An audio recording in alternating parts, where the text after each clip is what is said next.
Hi friends, నేను మీ Jaganmohan. Welcome to our channel VIP fast updates.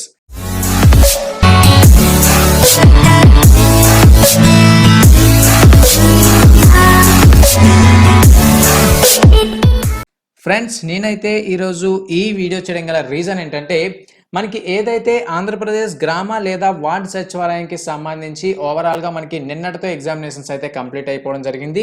ఈ రోజు మనకి అన్ని ఎగ్జామినేషన్స్కి సంబంధించిన ఇనీషియల్ కీస్ అయితే రిలీజ్ చేయడం జరిగింది. సో దానిపైన కూడా మనం వీడియో అనేది చేయడం జరిగింది. ఓకేనా? సో ఓవరాల్గా ఏవైతే ఈ కీస్ వచ్చినాయో మనకి అబ్జెక్షన్స్ పెట్టుకోవడానికి కూడా వాళ్ళ లింక్ అనేది యాక్టివేట్ చేయడం జరిగింది. సో ఇప్పుడు ఇక్కడ కనుక చూసుకుంటే మనకి ఏదైతే మన ఇంజనీరింగ్ అసిస్టెంట్ అదేవిధంగా వార్డ్ ఎమ్యూనిటీస్ సెక్రటరీ ఏదైతుందో ఈ రెండింటికి కలిపి ఒకటే పేపర్ కాబట్టి మనకి సో ఏవైతే రెండు పోస్టులు ఉన్నాయో రెండు పోస్టులకి సంబంధించి పార్ట్ ఏ కాకుండా part below only mechanical bits ఏవైతున్నాయో వాటికి సంబంధించిన ఆన్సర్ కి మాత్రమే మనం ఇక్కడ డిస్కస్ చేస్తున్నాము. ఓకేనా? సివిల్ బిట్స్ కాదండి, only mechanical. Part below core ఏదైతే ఉందో అందులో మెకానికల్ బిట్స్ ఏవైతే ఉన్నాయంటే, మెకానికల్ బిట్స్ అంటే సివిల్ సబ్జెక్ట్స్ ఏవైతే సర్వేయింగ్ అదేవిధంగా రెయిన్ఫోర్స్డ్ కాంక్రీట్ స్ట్రక్చర్స్ ఏవైతే ఉన్నాయో ఆ రెండు మినహాయించి మిగతా సబ్జెక్ట్స్ ఏవైతే ఉన్నాయో వాటి అన్నిటికీ సంబంధించిన ఆన్సర్ కి డిస్కషన్ అయితే ఇక్కడ చేయడం జరుగుతోంది. సో ఓవరాల్ గా మనకి వాడు ఏదైతే ఇనీషియల్ కీ అనేది ఏదైతే రిలీజ్ చేశాడో ఆ ఇనీషియల్ కీలో ఎన్ని తప్పులు ఉన్నాయి, మనకి కొన్ని out of the syllabus bits అయితే రావడం జరిగింది. అలా out of the syllabus bits అనేవి ఎన్ని వచ్చినాయి, సో ఓవరాల్ గా వాటన్నిటికి సంబంధించిన డీటెయిల్స్ అయితే మనం ఈ వీడియోలో చూద్దాం. ఇంకా టైం వేస్ట్ చేయకుండా డీటెయిల్స్ లోకి అయితే వెళ్ళిపోదాం. ఇంకా డీటెయిల్స్లోకి వెళ్లే ముందు ఇప్పటి వరకు ఎవరైతే మన ఛానల్ సబ్స్క్రైబ్ చేయలేదో సబ్స్క్రైబ్ చేయండి. ఈ వీడియో కనుక మీకు నచ్చినట్టయితే లైక్ చేయండి, మీ ఫ్రెండ్స్తో షేర్ చేయండి. అలాగే ఇటువంటి అప్ టు డేట్ ఇన్ఫర్మేషన్ అందరికంటే ముందుగా మీరు పొందాలనుకుంటే పక్కనే ఉన్న బెల్ ఐకాన్ ట్యాప్ చేయండి. ఇంకా ఇది కనుక చూసుకుంటే ఆల్రెడీ మనం చెప్పడం జరిగింది, ఇనీషియల్ కీస్ అయితే రిలీజ్ అవ్వడం జరిగింది. సో దానికి సంబంధించిన అబ్జెక్షన్స్ ఏమైనా రైజ్ చేయాలనుకుంటే వాటికి సంబంధించిన లింక్స్ కూడా యాక్టివేట్ చేయడం జరిగింది. సో ఇప్పుడు వచ్చేసి కనుక చూసుకుంటే మనం ఏదైతే మెకానికల్కి సంబంధించి ఓవరాల్గా పార్ట్ బి పేపర్ ఏదైతే ఉందో ఇంజనీరింగ్ అసిస్టెంట్ అదేవిధంగా వార్డ్ ఎమ్యూనిటీస్ సెక్రటరీ ఏదైతే ఉందో సో వాటికి సంబంధించిన పేపర్ అయితే నేను ఇక్కడ చూపించడం జరుగుతుంది. ఈ పేపర్ కూడా సెట్ ఏ పేపర్ అండి, నేను చూపిస్తుంది సెట్ ఏ పేపర్. సో నేను చెప్తున్న క్వశ్చన్స్ ఏవైతే ఉన్నాయో ఆ క్వశ్చన్స్ అనేవి మీ పేపర్లో మీరు చూసుకోండి. Set B, set C, set D, ఎందుకంటే మనకి క్వశ్చన్ నెంబర్స్ జంబ్లింగ్ అయిపోతాయి కాబట్టి. ఓకేనా? ఇప్పుడు నేను చెప్తున్న పేపర్ వచ్చేసి సెట్ ఏ పేపర్. సో మనకు వచ్చేసి ఒక 7 to 8 బిట్స్ అయితే అవుట్ ఆఫ్ ద సిలబస్ రావడం జరిగిందండి. ఓకేనా? So out of the syllabus overall గా అవుట్ ఆఫ్ ద సిలబస్ బిట్లు కాకుండా మనకు వచ్చేసి ఒక 2 బిట్స్ అయితే వాడు తప్పు ఇవ్వడం జరిగింది ఇనీషియల్ కీలో. అది నేను చూసినంత వరకు నాకు తెలిసిందండి. ఓకేనా? సో నేను ఏదైతే ఆ కీస్లో గ్రహించానో నేను ఏంటంటే చూసుకున్నాను, అదేంటంటే నేను మీకు ఇక్కడ చెప్తాను. ఇన్ కేస్ నేనేమైనా తప్పు చెప్తే వాటిని కామెంట్ సెక్షన్లో రెక్టిఫై చేయండి. సో నేను చెప్పిన దానికన్నా ఇంకా వేరే బిట్స్ ఏమైనా మీకు తెలిసి ఉంటే, ఓకేనా, పలానా బిట్ కూడా తప్పు ఉంది బట్ అది మీరు చెప్పలేదు అన్న అటువంటి బిట్ ఏమైనా ఉంటే దాన్ని కూడా మీరు కామెంట్ సెక్షన్లో మెన్షన్ చేయండి. ఓకే, ఇంకా డీటెయిల్స్లోకి వెళ్లే ముందు మనం ఆల్రెడీ విఐపి ఫాస్ట్ అప్డేట్స్ తరపున ఒక ఇనీషియల్ కీ అయితే రిలీజ్ చేయడం జరిగింది ఓన్లీ మెకానికల్ పార్ట్కి సంబంధించి. ఒక 4 days బ్యాక్ ఏదైతే ఎవరైతే జాయిన్ మెంబర్షిప్ తీసుకొని నాతో కాంటాక్ట్లో ఉన్నారో సో వాళ్ళందరికీ నేనైతే ఇనీషియల్ కీ అనేది రిలీజ్ చేసి వాళ్ళకి ఇవ్వడం జరిగింది. So what ever it is, నేను ఏదైతే కీ ఇచ్చానో సో అదే కీ అనేది ఇక్కడ ఇవ్వడం జరిగింది. బట్ నేను ఇచ్చిన కీకి ఇక్కడ ఇచ్చిన కీకి ఒక 2 మార్కులు అయితే డిఫరెన్స్గా ఉంది. ఓకేనా? 2 తప్పులు అయితే వీడి ఇక్కడ ఇనీషియల్ కీలో ఇవ్వడం జరిగింది. బట్ నేను వాళ్ళకి ఏంటంటే పర్ఫెక్ట్ కీ అయితే ఇవ్వడం జరిగింది. ఓకేనా? సో ఆ కీకి సంబంధించిన లింక్ కూడా నేను డిస్క్రిప్షన్లో ప్రొవైడ్ చేస్తాను. మీరు నేను తయారు చేసిన కీ కూడా మీరు ఏంటంటే డౌన్లోడ్ చేసుకొని మీరు ఏంటంటే ఒకసారి క్రాస్ చెక్ చేసుకోవచ్చు. ఓకే, ఇంక ఇక్కడ వచ్చేసి కనుక చూసుకుంటే మనకు వచ్చేసి ఓవరాల్గా కొన్ని బిట్స్ అయితే రావడం జరిగింది ఫ్రిక్షన్ టాపిక్ నుంచి అదేవిధంగా టర్బైన్స్ టాపిక్ నుంచి. బట్ ఫ్రిక్షన్ టాపిక్ ఏదైతుందో ఫ్రిక్షన్ టాపిక్ నుంచి మనకి ఎటువంటి సిలబస్ అయితే లేదండి ఇంజనీరింగ్ మెకానిక్స్ లో. ఓకే, ఇంజనీరింగ్ మెకానిక్స్ లో వాడు ఎక్కడా కూడా మనకి ఫ్రిక్షన్ టాపిక్ అయితే మెన్షన్ చేయలేదు. బట్ ఫిజిక్స్ లో మాత్రం ఫ్రిక్షన్ టాపిక్ ఉంటుంది. ఇన్ కేసు వాడు ఫిజిక్స్ లో ఇవ్వాలి అనుకుంటే పార్ట్ ఏలో ఆ క్వశ్చన్స్ అనేవి ఇవ్వాలి. బట్ మనకి వాడు పార్ట్ బిలో ఇచ్చాడు కాబట్టి దాన్ని మనం కోర్ కింద కన్సిడర్ చేసుకోవాలి. కాబట్టి మనకి ఫ్రిక్షన్ టాపిక్ ఏదైతుందో ఫ్రిక్షన్ టాపిక్ అనేది మనకి ఇంజనీరింగ్ మెకానిక్స్ లో వస్తుంది. సో ఇంజనీరింగ్ మెకానిక్స్ లో వచ్చే ఫ్రిక్షన్ టాపిక్ ఈడిచ్చే సిలబస్ లో మాత్రం ఫ్రిక్షన్ టాపిక్ అయితే లేదు. ఓకేనా? సో మనకి ఏదైతే ఇంజనీరింగ్ అసిస్టెంట్ సంబంధించిన సిలబస్ ఏదైతే ప్రొవైడ్ చేశారో ఆ సిలబస్ లో మనకి ఫ్రిక్షన్ టాపిక్ అయితే లేదు. ఓకే, సో ఇక్కడ కనుక చూసుకుంటే మనకి 51st బిట్ ఏదైతుందో 51st బిట్ కూడా మనకి ఫ్రిక్షన్ టాపిక్ కి సంబంధించిన బిట్. ఓకేనా? సో మనకి ఏదైతే స్కిడ్డింగ్ అనేది ఇచ్చారు కదా, సో వాడు ఏంటంటే యాజ్ యూజువల్గా వాడు రిలీజ్ చేయాల్సిన కీ వాడు రిలీజ్ చేసేసాడు. సో మనం ఏంటంటే ఇక్కడ అబ్జెక్షన్స్ అనేవి పెట్టాలన్నమాట. ఓకేనా. సో 51st బిట్ ఏదైతుందో 51st బిట్ వచ్చేసి మనకి ఫ్రిక్షన్కి సంబంధించిన బిట్.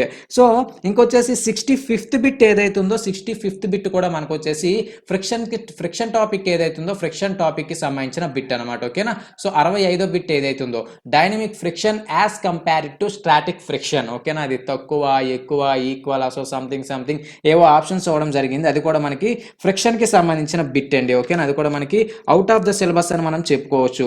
సో నెక్స్ట్ వచ్చేసి కనుక చూసుకుంటే మనకు వచ్చేసి 82nd బిట్ ఏదైతుందో 82nd బిట్ కూడా ఓకేనా. సెట్ ఏ మాత్రమే నేను చెప్తానండి. ఓకేనా. సెట్ ఏలో నెంబరింగ్ ఇది. సో మిగతా వాటిలో నెంబరింగ్ మారొచ్చు. అందుకే నేను క్వశ్చన్ కూడా మీకు చెప్తున్నాను. సో క్వశ్చన్ అనేది మీ క్వశ్చన్ పేపర్లో చూసుకోండి. ఓకేనా. బీసీడీలో. ఓకే. ఇంకొచ్చేసి కనుక చూసుకుంటే 82nd బిట్ ఏదైతుందో 82nd బిట్ కూడా మనకి అవుట్ ఆఫ్ ద సిలబస్ అండి. ఇక్కడ 82nd బిట్ ఏమి ఇచ్చాడంటే a draft tube used with impulse turbine, Pelton wheel turbine, reaction turbine, none of the above. So మనకు వచ్చేసి ఇది టర్బైన్స్ కి సంబంధించిందండి. డ్రాఫ్ట్ ట్యూబ్ ఏదైతుందో డ్రాఫ్ట్ ట్యూబ్ వచ్చేసి మనకి టర్బైన్స్ కి సంబంధించిన కాన్సెప్ట్. సో టర్బైన్స్ లో మనం డ్రాఫ్ట్ ట్యూబ్ అనేది వాడతాం. ఆ డ్రాఫ్ట్ ట్యూబ్ అనేది ఏ టర్బైన్ లో వాడతామని మనకి ఇక్కడైతే క్వశ్చన్ వాడు అడగడం జరిగింది. సో నెక్స్ట్ వచ్చేసి కనుక చూసుకుంటే 103 అండి. ఓకేనా. 103వ బిట్ ఏదైతుందో 103వ బిట్ కూడా మనకు వచ్చేసి టర్బైన్స్ టాపిక్ ఏదైతుందో టర్బైన్స్ టాపిక్ నుంచి మనకి 103rd బిట్ ఏదైతుందో అది కూడా రావడం జరిగింది. Reaction turbines are used for high heads కు వాడతారా, డిశ్చార్జ్ వాడతారా, సంథింగ్ ఇవ్వడం అనేది జరిగింది. బట్ మనం ఏంటంటే దీనికైతే ఆన్సరింగ్ అనేది చెయ్యొచ్చు. ఎందుకు అంటే మనం ఏదైతే సెంట్రిఫ్యూగల్ పంప్స్ అనేది చదువుతున్నామో సో సెంట్రిఫ్యూగల్ పంప్స్ కూడా మనకి రియాక్షన్ టర్బైన్స్ ఏవైతే రియాక్షన్ టర్బైన్ కి ఆపోజిట్ గా పనిచేస్తాయి సెంట్రిఫ్యూగల్ పంప్స్ అనేవి. సో దాని ప్రకారం చూసుకుంటే మనం ఆన్సర్ చేయొచ్చు. బట్ ఏంటంటే మనకి టర్బైన్స్ అనేది సిలబస్ లో లేదు. ఓకేనా. సో 103rd ఏదైతుందో 103rd కూడా మనకి టర్బైన్ సిలబస్ అనేది రావడం జరిగింది. సో 110 ఓకేనా. 110వ క్వశ్చన్ ఏదైతుందో 110వ క్వశ్చన్ కూడా మనకు వచ్చేసి అవుట్ ఆఫ్ ద సిలబస్. ఎందుకు అంటే ఇక్కడ మనకి వెక్టార్స్ ఇంజనీరింగ్ మెకానిక్స్ లో వెక్టార్స్ అయితే ఉంది. ఓకే. ఇంజనీరింగ్ మెకానిక్స్ లో వెక్టార్ కోసం మనం చదువుకోవాలి. బట్ ఏంటంటే వీడు ఇక్కడ వెక్టార్ మల్టిప్లికేషన్ అనేది ఇవ్వడం జరిగింది. ఓకేనా. మనకి ఇంజనీరింగ్ మెకానిక్స్ లో వెక్టార్ మల్టిప్లికేషన్ అయితే లేదు. ఓకేనా. బట్ మనం ఇంజనీరింగ్ మెకానిక్స్ అనేది చదివేటప్పుడు స్కేలర్ అంటే ఏంటి, వెక్టార్ అంటే ఏంటి అది మనం చదవాలి యాజ్ యూజువల్ గా. అవి బేసిక్ ఫార్ములాస్ కాబట్టి అది నేను చెప్పడం కూడా జరిగింది. బట్ ఏంటంటే 110 బిట్ ఏదైతుంది ఇక్కడ వచ్చేసి మనకి రెండు వెక్టార్స్ ఇచ్చాడు. అవి సంథింగ్ ఒక ఇంక్లినేషన్ తో ఉన్నాయి. వాటి యొక్క డాట్ ప్రోడక్ట్ ఏమవుతుంది అని అడిగాడు. ఓకేనా. సో ఏ డాట్ బి ఏదైతే ఉందో ఏ డాట్ బి ఏమవుతుంది అని మనకి అడిగాడు. బట్ ఇది కూడా మనకి అవుట్ ఆఫ్ ద సిలబస్ అని నేను అనుకుంటున్నానండి. ఎందుకంటే మనకి ఇక్కడ డాట్ ప్రోడక్ట్ అని క్రాస్ ప్రోడక్ట్ అని మనకైతే వాడు అడగలేదు. ఓకేనా. ఎందుకంటే మనకి సిలబస్ లో వాడు ఏం చెప్పలేదు వెక్టార్ డాట్ ప్రోడక్ట్ చేయాలి, వెక్టార్ క్రాస్ ప్రోడక్ట్ అని మీరు చేయాలని మనకి సిలబస్ లో చెప్పలేదు. సో మనకు వచ్చేసి ఏదైతే ఈ పర్టికులర్ బిట్ కూడా మనకు వచ్చేసి ఓవరాల్ గా అవుట్ ఆఫ్ ద సిలబస్ అని నేను అనుకుంటున్నాను. అది నా అనాలిసిస్ మాత్రమే. ఓకే. నేను పక్కాగా ఇదైతే పక్కాగా అని నేను చెప్పలేనండి. ఏదైతే ఈ పర్టికులర్ బిట్ ఉందో ఈ పర్టికులర్ బిట్ అనేది నేను పక్కా అని చెప్పలేను. సో మిగతా బిట్స్ ఏవైతే నా వచ్చేసి అవుట్ ఆఫ్ ద సిలబస్. ఓకేనా. సో ఈ బిట్ ఏదైతే ఉంది బిట్ వచ్చేసి పక్కా అని నేను చెప్పలేను. బట్ నాకు కాస్త డౌట్ అయితే ఉంది. ఎందుకంటే వాడు డాట్ ప్రోడక్ట్ అని కాస్ట్ ప్రోడక్ట్ అని మనకేమి సిలబస్ లో మెన్షన్ చేయలేదు. ఓకేనా. సో ఇంకొచ్చేసి కనుక చూసుకుంటే ఇందులోనే 112వ బిట్ ఏదైతే ఉందో 112వ బిట్ కూడా మనకు వచ్చేసి అవుట్ ఆఫ్ ద సిలబస్ అండి. ఓకేనా. సో ఫ్రాన్సిస్ టర్బైన్ ఈజ్ అని అడిగాడు. ఓకేనా. సో ఫ్రాన్సిస్ టర్బైన్ అనేది ఏంటి అని మనకి ఇక్కడ అడగడం జరిగింది. సో అది కూడా మనకు వచ్చేసి out of the syllabus. So next వచ్చేసి కనుక చూసుకుంటే 118 అండి. ఓకేనా. 118వ బిట్ ఏదైతే ఉందో 118వ బిట్ కూడా మనకు వచ్చేసి ఇక్కడ అవుట్ ఆఫ్ ద సిలబస్ అని మనం చెప్పొచ్చు. ఎందుకంటే the coefficient of friction depends upon. So మనకు వచ్చేసి ఓవరాల్ గా ఫ్రిక్షన్ టాపిక్ అయితే ఇవ్వడం జరిగిందండి. బట్ బేసిక్ గా ఆలోచిస్తే మనం పెట్టొచ్చు. నార్మల్ గా మనం ఇవి ముందు చదివినవే యాజ్ యూజువల్. మనం ఏదైతే డిప్లొమా అవ్వచ్చు, ఇంజనీరింగ్ లో అవ్వచ్చు, మనం ఇవి చదివిన బిట్సే. సో కోఎఫిషియంట్ ఆఫ్ ఫ్రిక్షన్ దేనిపైన ఆధారపడుతుందంటే నేచర్ ఆఫ్ సర్ఫేస్ పైన, సర్ఫేస్ రఫ్ గా ఉందా, స్మూత్ గా ఉందా, సో దానిపైన అనేది అది ఆధారపడి ఉండడం జరుగుతుంది. బట్ మనకి ఏంటంటే ఇంజనీరింగ్ మెకానిక్స్ లో ఫ్రిక్షన్ టాపిక్ అసలు మెన్షన్ చేయలేదు. సో వాడు ఇక్కడ క్వశ్చన్స్ అనేవి ఇవ్వడం జరిగింది. సో ఇది ఒక క్వశ్చన్ అనేది నేను ఫైండ్ అవుట్ చేశానండి. సో నెక్స్ట్ వచ్చేసి కనుక చూసుకుంటే మనకు వచ్చేసి ఇంకొక బిట్ అనేది ఏమొచ్చిందంటే 114 బిట్ ఏదైతుందో 114 బిట్ 114 కాదండి 144 బిట్ ఏదైతుందో 144 బిట్ కూడా మనకు వచ్చేసి ఫ్రిక్షన్ టాపిక్ నుంచి బిట్ అనేది రావడం జరిగిందండి. ఓకేనా. 144 144 ఏదైతుందో 144 కూడా మనకి ఫ్రిక్షన్ టాపిక్ నుంచి రాయడం జరిగింది. ఓకేనా. Kinetic friction is the. ఓకేనా. So kinetic friction is the అనేసి మనకి ఏంటంటే ఇక్కడ క్వశ్చన్ అయితే అడగడం జరిగింది. ఓకేనా. సో మనకు వచ్చేసి ఓవరాల్ గా ఒక 7 బిట్స్ అయితే ఫ్రిక్షన్ టాపిక్ నుంచి అదే విధంగా టర్బైన్స్ టాపిక్ నుంచి రావడం జరిగింది. 4 క్వశ్చన్స్ వచ్చేసి మనకి ఫ్రిక్షన్ టాపిక్ నుంచి వచ్చినాయి. 3 క్వశ్చన్స్ వచ్చేసి మనకి టర్బైన్స్ టాపిక్ నుంచి అయితే రావడం జరిగింది. ఓవరాల్గా 7 బిట్స్ ఏవైతే ఉన్నాయి 7 బిట్స్ వచ్చేసి మనకి అవుట్ ఆఫ్ ద సిలబస్ అని నేను అనుకుంటున్నానండి. ఓకేనా. సో ఇన్ కేస్ వాడు ఫ్రిక్షన్ మీరు జనరల్గా ఆలోచించుకోవాలి, సంథింగ్ వాడు ఏమైనా మాట్లాడినా దానికి మనం ఏం చెయ్యలేం కాబట్టి సో ఇవి అవుట్ ఆఫ్ ద సిలబస్ అని నేను అనుకుంటున్నానండి. 7 బిట్లు ఏవైతే ఉన్నాయో సో టర్బైన్స్ నుంచి 3 బిట్లు, ఫ్రిక్షన్ నుంచి ఏవైతే 4 బిట్లు ఉన్నాయో ఇవి అవుట్ ఆఫ్ ద సిలబస్. ఎందుకంటే మనకి సిలబస్ లో అయితే వాడు ఇంజనీరింగ్ మెకానిక్స్ లో ఎక్కడ కూడా ఫ్రిక్షన్ అని మెన్షన్ చేయలేదు. అదే విధంగా ఏదైతే మనకి హైడ్రాలిక్ మెషిన్స్ ఏవైతే చదువుకున్నామో హైడ్రాలిక్ మెషిన్స్ లో వాడు జస్ట్ పంప్స్ అనడం మాత్రమే జరిగింది. అందులో కూడా సెంట్రిఫ్యూగల్ పంప్స్, రెసిప్రోకేటింగ్ పంప్స్, ఈ 2 పంప్స్ కోసం వాడు మాట్లాడడం జరిగింది. సో టర్బైన్స్ కోసం ఎక్కడ వాడు మాట్లాడలేదు. ఓకేనా. సో మనకు వచ్చేసి కనుక చూసుకుంటే ఈ 7 బిట్లు ఏవైతే ఉన్నాయో వచ్చేసి మనకి అవుట్ ఆఫ్ ద సిలబస్ అని నేను అనుకుంటున్నాను. సో మీ అభిప్రాయం కూడా మీరు ఏంటంటే కామెంట్ సెక్షన్ లో తెలియజేయండి. ఓకేనా. సో ఫ్రిక్షన్ టాపిక్ అనేది మనం జనరల్ గా ఆలోచించుకోవాలో ఏంటనేది మరి వాడు ఏ విధంగా ఇస్తాడో సో నెక్స్ట్ కి అనేది చూడాలి. సో నెక్స్ట్ వచ్చేసి కనుక చూసుకుంటే ఇక్కడ వచ్చేసి ఏదైతే కీ ఉందో కీలో వచ్చేసి మనకి 2 బిట్స్ ఏవైతే ఉన్నాయో 2 బిట్స్ అనేవి తప్పు ఇవ్వడం జరిగిందండి వాడు. ఓకే. సో ఇక్కడ కనుక చూసుకుంటే మనకి 133 ఏదైతే సెట్ ఏలో 133 బిట్ ఏదైతే ఉందో అక్కడ మనకి ఏం అడగడం జరిగిందంటే what is the moment of inertia of a circular section అని అడగడం జరిగింది. అంతే. ఓకేనా. జస్ట్ సర్క్యులర్ సెక్షన్ అన్నాడు అంతే. సో నేను మీకు ఆల్రెడీ క్లాస్ చెప్పినప్పుడు చెప్పడం జరిగింది వాడు నార్మల్గా సర్క్యులర్ సెక్షన్ అంటే మీరు πd పవర్ 4/64 ఏదైతే ఉంది πd పవర్ 4/64 అనేది ఆన్సర్ పెట్టాలి. ఇన్ కేస్ వాడు పర్పెండిక్యులర్ టు ద సెక్షన్ అంటే అది వచ్చేసి కనుక చూసుకుంటే πd పవర్ 4/32 ఏదైతే ఉందో πd పవర్ 4/32 అనేది ఆన్సర్ పెట్టాలి. వాడు జెడ్ యాక్సిస్ లో అడిగాడు అనుకోండి. ఓకేనా. Perpendicular to moment of energy of a circular section perpendicular to the axis అన్నాడు అనుకోండి. ఓకేనా. Or perpendicular to the plane area అన్నాడు అనుకోండి. అప్పుడు మీరు πd పవర్ 4/32 పెట్టాలి. ఎందుకంటే వాడు జెడ్ యాక్సిస్ లో అడిగాడు as per perpendicular axis theorem. But మనకి ఇక్కడ వచ్చేసి కనుక చూసుకుంటే వాడు ఏమన్నాడంటే just what is the moment of energy of a circular section అనడం జరిగింది. సో ఇది వచ్చేసి కనుక చూసుకుంటే మనకి πd పవర్ 4/64. బట్ వాడు ఏదైతే కీ ఏదైతే మనకి రిలీజ్ చేశాడో 133 సెట్ ఏకి సంబంధించిన కీ ఏదైతే రిలీజ్ చేశాడో ఆ సెట్ ఏకి సంబంధించిన కీలో 133 బిట్ వాడు πd³/64 అనేది ఇవ్వడం జరిగింది. ఓకేనా. సో πd³/64 ఇవ్వడం జరిగింది. బట్ మనకి యాక్చువల్ గా ఫార్ములా ఏంటంటే πd పవర్ 4/64 వాడు ఏంటంటే πd³/64 అనేది ఇవ్వడం జరిగింది. ఇది ఒక రాంగ్ ఆన్సర్ అయితే వాడు ఇవ్వడం జరిగింది. ఓకేనా. సో ఇంకా నెక్స్ట్ వచ్చేసి కనుక చూసుకుంటే మనకు వచ్చేసి ఏదైతే సెంట్రిఫ్యూగల్ పంప్స్ ఏదైతే ఉందో సెంట్రిఫ్యూగల్ పంప్స్ కి సంబంధించి ఒక పర్టికులర్ క్వశ్చన్ అయితే వాడు ఇవ్వడం జరిగింది. సో ఇంకా మనకు వచ్చేసి కనుక చూసుకుంటే ఫైనల్ బిట్ ఇంకొక బిట్ ఏదైతే ఉందో ఆ బిట్ అనేది తప్పివ్వడం జరిగిందండి. 147 బిట్. సో ఇక్కడ నేను ఆ ఫోటో తీయడం మర్చిపోయానండి. సో 147th బిట్ ఏదైతే ఉందో 147th బిట్ అనేది ఒకసారి చెక్ చేయండి. ఓకే. వాడు మనకి ఏం అడగడం జరిగిందంటే ఏదైతే ఒక సెంట్రిఫ్యూగల్ పంప్ యొక్క డిశ్చార్జ్ అనేది దేనికి డైరెక్ట్లీ ప్రపోర్షనల్ గా ఉంటుంది. ఓకేనా. d² కా అదేవిధంగా d³ కా సంథింగ్ d.1/d⁴ అని వాడు ఇవ్వడం జరిగింది. బట్ మనకి ఏదైతే సెంట్రిఫ్యూగల్ పంప్ యొక్క మోడల్ టెస్టింగ్ ఏదైతే ఆ సంథింగ్ ఆ పర్టికులర్ టాపిక్ అనేది చదివినప్పుడు మనకి ఏమి ఇవ్వడం జరిగిందంటే ఒక ఈక్వేషన్ అనేది ఇస్తాడండి. అది కనుక చూసుకుంటే Q is directly proportional to d³ n అని మనకి ఇవ్వడం జరుగుతుంది అనమాట. ఓకేనా. సో దాన్ని వాడు ఏ విధంగా రాస్తాడంటే Q/d³ n is equals to constant అని కూడా రాస్తాడండి. ఓకేనా. సో మనకు వచ్చేసి కనుక చూసుకుంటే ఇప్పుడు డిశ్చార్జ్ ఏదైతే Q అంటే మనకి డిశ్చార్జ్. So d³. సో మనకి ఏదైతే డిశ్చార్జ్ ఉందో డిశ్చార్జ్ వచ్చేసి d³ ఏదైతే ఉందో d³ కి డైరెక్ట్లీ ప్రపోర్షనల్ గా ఉంటుంది అని మనకి అక్కడ చెప్పడం జరిగింది. ఏదైతే యాజ్ పర్ టెక్స్ట్ బుక్ నేను చెప్తానండి. ఓకేనా. సో టెక్స్ట్ బుక్ లో నేను చూసిన ఈక్వేషన్ ప్రకారం అయితే so discharge is directly proportional to d³. ఓకేనా. డయామీటర్ ఆఫ్ ద ఇంపెల్లర్ ఏదైతే ఉందో దానికి వచ్చేసి క్యూబ్ లో ఉంటుందని చెప్పడం జరుగుతుంది. బట్ మనకు ఆప్షన్ ఏమి ఇచ్చాడంటే d² ఏదైతే ఉందో d² అనేది మనకు ఆప్షన్ అవ్వడం జరిగిందండి. ఓకేనా. 147 బిట్ కనుక చూసుకుంటే మనకి ఆప్షన్ 2 ఏదైతే ఉందో ఆప్షన్ 2 కరెక్ట్ అని వాడు ఇవ్వడం జరిగింది. బట్ నేను చూసిన దాని ప్రకారం అయితే ఆప్షన్ 3 ఏదైతే ఉందో ఆప్షన్ 3 అనేది కరెక్ట్ అండి. ఓకేనా. Q is directly proportional to d³. Overall గా ఇప్పుడు ఏవైతే నేను ఫస్ట్ మీకు 7 ఏవైతే చెప్పానో సో ఇక్కడ వచ్చేసి కనుక చూసుకుంటే టర్బైన్స్ ఏవైతే ఉన్నాయో టర్బైన్స్ నుంచి వచ్చేసి ఒక 4 బిట్లు ఒక 3 బిట్లు. సో ఫ్రిక్షన్ టాపిక్ ఏదైతే ఉందో ఫ్రిక్షన్ టాపిక్ నుంచి ఒక 4 బిట్లు ఓవరాల్ గా ఒక 7 బిట్లు. సో ఇక్కడ వచ్చేసి కనుక చూసుకుంటే మనకు వచ్చేసి సర్క్యులర్ సెక్షన్ యొక్క మూమెంట్ ఆఫ్ ఎనర్జీ వచ్చేసి πd పవర్ 4/64 వాడు ఏంటంటే πd³/64 అని మనకు ఆన్సర్ అనేది ఇవ్వడం జరిగింది. సో నెక్స్ట్ వచ్చేసి కనుక చూసుకుంటే ఈ పర్టికులర్ బిట్ ఏదైతే ఉంది ఈ ఒక 2 బిట్లు ఓవరాల్ గా 9 బిట్లు. సో ఇప్పుడు ఏంటంటే క్యాండిడేట్స్ ఎవరైతే ఉన్నారో ఈ 2 బిట్లకి మీకు యాడ్ స్కోర్ అనేది పడదండి. ఓకేనా. సో నెక్స్ట్ ఏదైతే కీ ఉందో ఇప్పుడు సంథింగ్ అబ్జెక్షన్ ఏ విధంగా పెట్టాలో కూడా నేను ఈ వీడియోలో మీకు ఎక్స్ప్లెయిన్ చేస్తాను. సో అబ్జెక్షన్స్ అబ్జెక్షన్స్ ఏవైతే పెట్టారో అబ్జెక్షన్స్ పెట్టిన తర్వాత ఈ 2 బిట్లకి సంబంధించిన ఆప్షన్స్ అనేవి మారిపోతాయండి. ఓకేనా? సో పైడి నెక్స్ట్ ఏదైతే ఫైనల్ కీ ఇస్తున్నారో ఫైనల్ కీలో పైడి పవర్ 4/64 ఇస్తారు. అదేవిధంగా ఫైనల్ కీలో Q is directly proportional to D cube. ఈ 2 ఆప్షన్స్ చేంజ్ అయిపోవడం జరుగుతుంది. బట్ మనకి ఏవైతే ఈ 7 బిట్స్ ఏవైతే ఉన్నాయో మనకి అవుట్ ఆఫ్ ద సిలబస్ కాబట్టి ఓకేనా?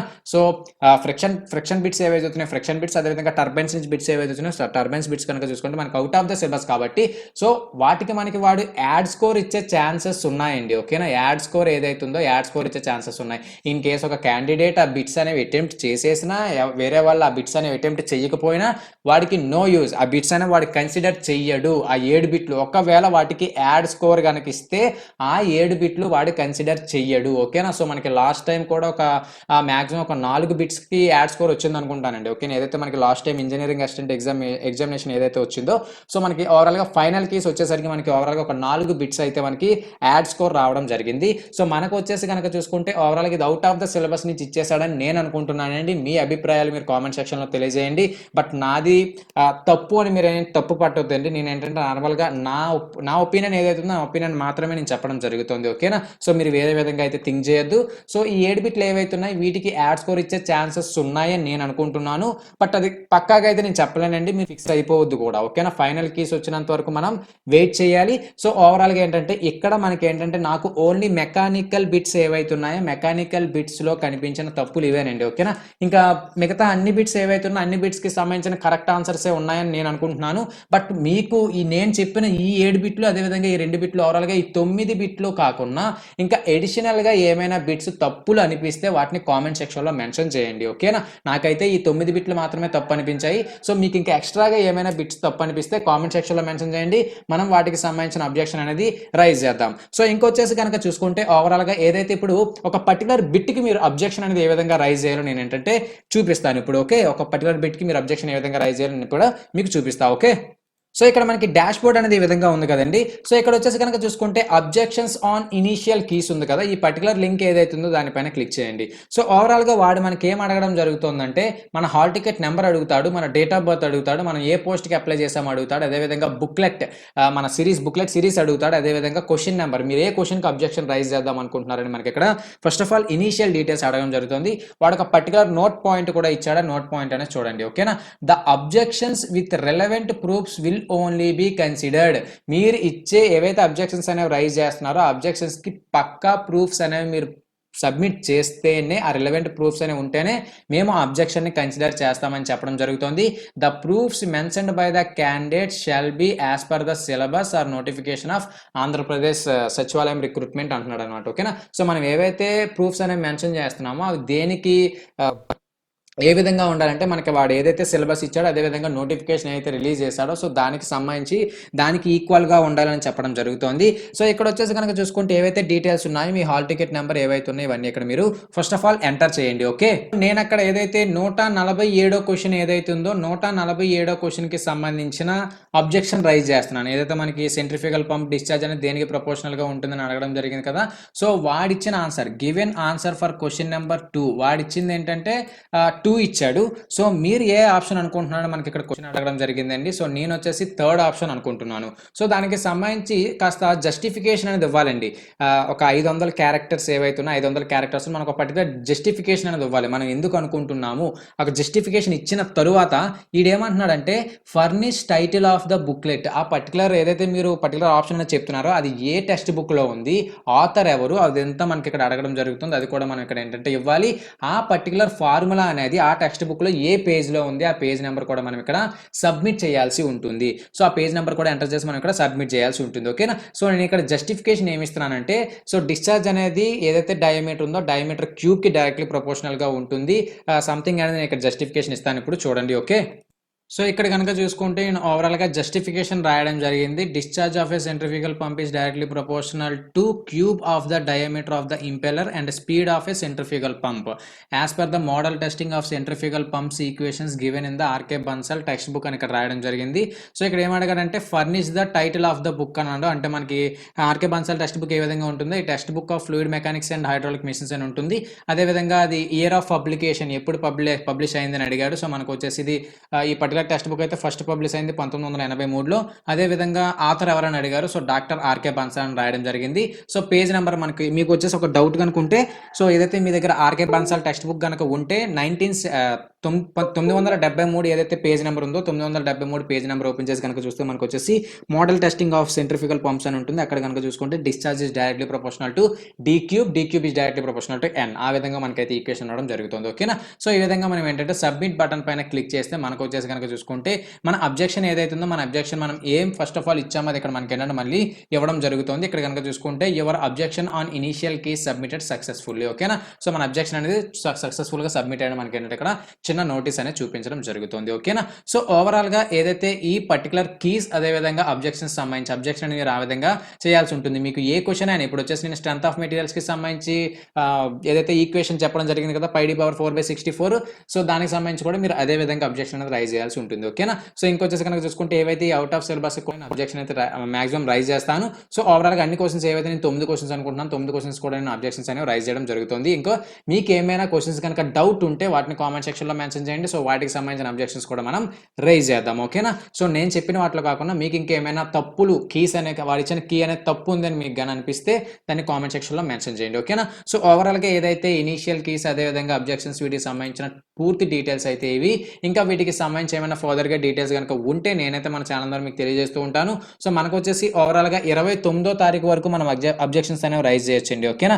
ఏవైతే ఇనిషియల్ కీస్ ఉన్నాయో ఇనిషియల్ కీస్ పైన మనం 29వ తారీఖు ఏదైతే ఉందో 29వ తారీఖు వరకు మాత్రమే మనం అబ్జెక్షన్స్ అనేవి రైజ్ చేయడానికి ఛాన్స్ ఉంది. ఓకేనా. 29th ఏదైతే ఉందో 29th వచ్చేసి మనకి లాస్ట్ డేట్, అంటే ఈ రోజు రేపు ఎల్లుండి. ఓకేనా. మనకి 3 రోజులు మాత్రమే అబ్జెక్షన్స్ రైజ్ చేయడానికి ఛాన్స్ ఉంది. సో తర్వాత వచ్చేసి మనకి ఫైనల్ కీ వస్తుంది. ఇంకా ఫైనల్ కీ ఇంకా ఫైనల్ అనమాట. ఓకేనా. ఇంకా ఫైనల్ కీకి మనకి ఎటువంటి అబ్జెక్షన్స్ రైజ్ అయితే ఉండదు. ఓకేనా. సో ఇంకా వాడైతే ఫైనల్ కీ మనకి ప్రొవైడ్ చేస్తున్నాడో ఆ ఫైనల్ కీ ఇంకా టోటల్ గా ఫైనల్ అయిపోయినట్టు అనమాట. ఓకేనా. ఫైనల్ కీ బట్టి మనకి మార్క్స్ ఎన్ని వచ్చినాయి ఏంటి అనేది మనం చూసుకోవాల్సి ఉంటుంది. ఓకేనా. సో ఇంకొచ్చేసి కనుక చూసుకుంటే మాక్సిమం ఇనీషియల్ కీ చూసుకోండి. సో వెయిట్ చేయండి ఫైనల్ కీ వచ్చినంత వరకు. సో ఫైనల్ కీలో మళ్ళీ మనకి మార్క్స్ అనేవి చేంజ్ అయ్యే ఛాన్సెస్ ఉన్నాయి. ఓకేనా. సో ఇనీషియల్ కీలో కొంచెం తక్కువ మార్కులు వచ్చాయని కాస్త బాధపడొద్దు.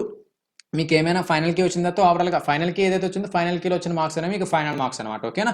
సో ఓవరాల్గా ఏవైతే ఈ పర్టికులర్ లింక్స్ ఏవైతే ఉన్నాయో ఈ లింక్స్కి సంబంధించిన ఏవైతే పర్టికులర్ లింక్స్ ఉన్నాయో లింక్స్ అనేవి నేను డిస్క్రిప్షన్లో ప్రొవైడ్ చేస్తాను. లింక్స్ అనేవి క్లిక్ చేసి మీరు ఈ విధంగా అబ్జెక్షన్స్ రైజ్ చేస్తే అబ్జెక్షన్స్ రైజ్ చేయండి. లేదంటే ఇనీషియల్ కీస్ ఏవైతే ఉన్నాయో ఇనీషియల్ కీస్ కూడా మాక్సిమం అబ్జెక్షన్స్ ఏవైతే ఉన్నాయో అబ్జెక్షన్స్ రైజ్ చేయడానికి ట్రై చేయండి. ఓకేనా. నేను ఏవైతే 9 బిట్స్ చెప్పానో 9 బిట్స్కి సంబంధించి అబ్జెక్షన్స్ అనేవి మీరు రైజ్ చేయండి. ఓకే.